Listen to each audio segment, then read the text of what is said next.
మణరత్నం సినిమాలో ఉంది. ఇలాంటి ఇల్లు మళ్ళీ దొరకదు.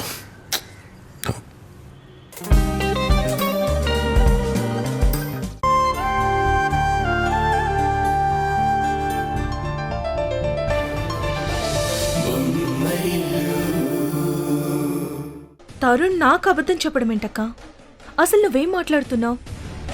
నన్ను ఎంతగానో ప్రేమించే తరుణ్ నాకెందుకు అబద్ధం చెప్తాడు? అయ్యో అవును హారిక, నేను చెప్పేది నిజం. నువ్వే ఒకసారి నీ సొంత మైండ్తో ఆలోచించు. బాబు ఎవరి దగ్గరున్నాడో వాణ్ణి పట్టుకోవడానికి, వాడి దగ్గర నుండి మీ కొడుకుని ఇంటికి తీసుకురావడానికి తరుణ్ ఇలా ముహూర్తాలు చూస్తున్నాడు, రోజులు లెక్క పెడుతున్నాడు అంటే దాన్ని బట్టి అది నీకేంటో అర్థం కావడం లేదా? చూడు హారిక, మన డ్రెస్ మీద మరక పడితే దాన్ని వెంటనే కడగాలనుకుంటాం, కానీ 2 రోజుల తర్వాత కడుగుదామని ఊరుకోం కదా. అలాంటిది బిడ్డ ఎక్కడున్నాడో తెలుసు కూడా తరుణ్ 2 రోజులు టైం కావాలని ఎందుకు అడుగుతున్నాడు? అది మాత్రమే కాదు, నీ కళ్ళు చెదిరిపోయే ఇంకో నిజం చెప్తాను, వింటావా?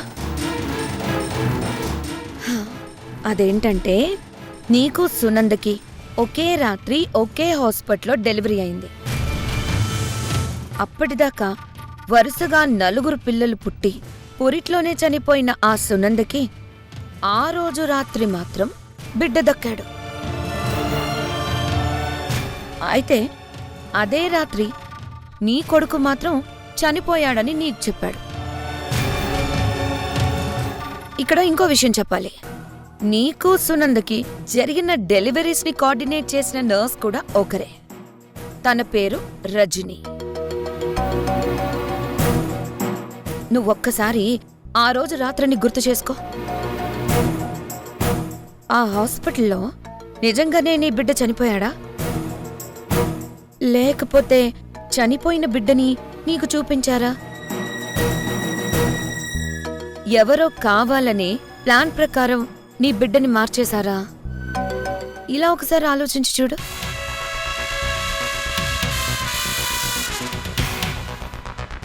సునందకి నాకు ఒకే రోజు ఒకే హాస్పిటల్లో డెలివరీ అవడమేంటి? ఇద్దరి డెలివరీస్ని నర్స్ రజనీ కోఆర్డినేట్ చేయడమేంటి? పిల్లలను రజనీ మార్చిందా?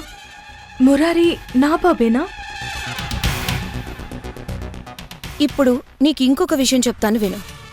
ఏ నర్స్ అయితే ఆ రోజు నీకు హాస్పిటల్లో డెలివరీ చేసిందో ఆ నర్సు రజనీతో ఈ ఇంటి చిన్న కోడలు ఉషకి పరిచయం ఎలా ఏర్పడింది, ఎందుకు ఏర్పడింది?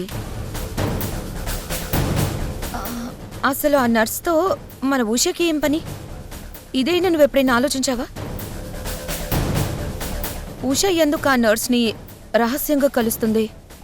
ఎందుకు వాళ్ళిద్దరూ అంత దొంగచాటుగా మాట్లాడుకుంటున్నారు? ఆ కోణంలో నువ్వెప్పుడైనా ఆలోచించావా? అంతేకాదు, ఇప్పటి వరకు జరిగిందంతా ఆలోచిస్తుంటే నాకెందుకో ఆ మురారి సునందకి పుట్టిన బిడ్డ కాదు, నీకు పుట్టిన బిడ్డ అని అనిపిస్తుంది.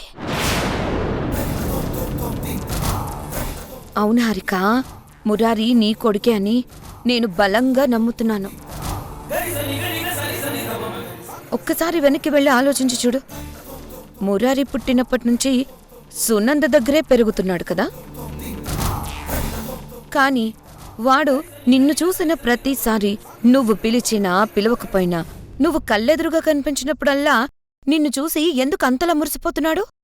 నీ ఒడిలోకెందుకు పరిగెత్తుకుంటూ వస్తున్నాడు? ఎందుకంటే నీ పేగుబంధం బాబుని నీ దగ్గరికి తీసుకొస్తుంది. ఆ రోజు రాత్రి హాస్పిటల్లో నీ బిడ్డ చనిపోలేదు హారిక. ఆ నర్సు రజనీ సహాయంతో చనిపోయిన సునంద బిడ్డ ప్లేస్లో బ్రతికున్న నీ బిడ్డని మార్చేశారు.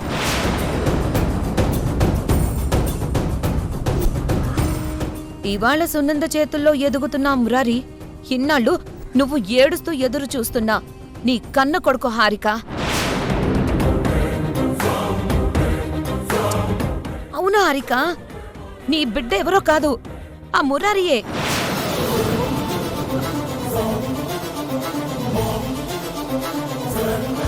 ఆ